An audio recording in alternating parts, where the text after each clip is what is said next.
తెలంగాణ రాష్ట్రంలో miss world పోటీలు అయినాయి, అందరికి తెలిసిందే. తెలంగాణ కాంగ్రెస్ ప్రభుత్వం మొత్తం నెలంతా కూడా దాని మీదనే ఫోకస్ చేసింది.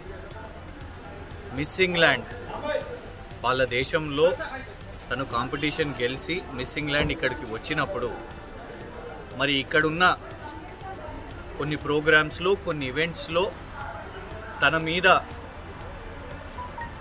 దురుసుగానో లేకపోతే అవమానపరుస్తూ లేకపోతే ఒక మహిళ అని కూడా చూడకుండా అసభ్యకరంగా కొందరు వ్యక్తులు తనతోని ప్రవర్తించిండ్రు అని వాళ్ళ దేశానికి వెళ్ళిన తర్వాత సన్, డైలీ మెయిల్, గార్డియన్ అనే ప్రపంచ స్థాయి మీడియా సంస్థలకు ఇంటర్వ్యూలు ఇచ్చింది. దాన్ని తెలంగాణ రాష్ట్రంలో ఉన్న అన్ని న్యూస్ పేపర్స్ కూడా రిపోర్ట్ చేసింది. సో తెలంగాణ ప్రభుత్వం ఏం చేయాలి?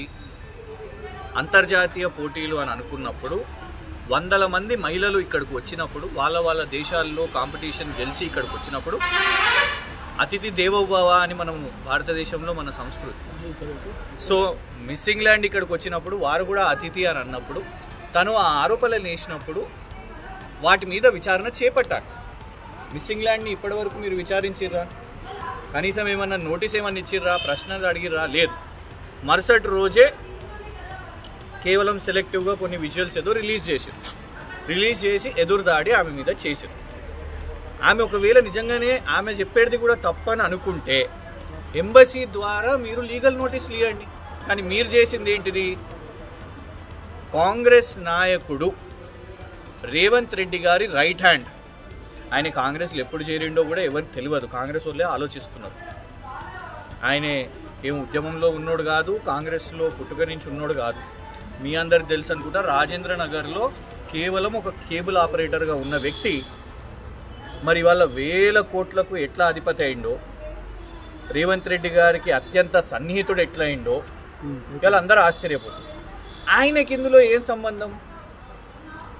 ఆరోపణ చేసింది మిస్ ఇంగ్లాండ్, విచారణ చేపట్టాల్సింది తెలంగాణ కాంగ్రెస్ ప్రభుత్వం. పత్రికలన్నీ రిపోర్ట్ చేసిన దాన్ని నేను ట్వీట్ చేసిన. ఫలానా పత్రికలు మీడియా వాళ్ళు వేసిన దాన్ని ఎవరి పేరు తీసుకోకుండా దీని మీద ప్రభుత్వం విచారణ చేపట్టాలి అని అంటే ఫహీం ఖురేషీ అనే వ్యక్తి, రేవంత్ రెడ్డి గారికి అత్యంత సన్నిహితుడైన ఫహీం ఖురేషీ ఎందుకు కంప్లైంట్ ఇచ్చిండు?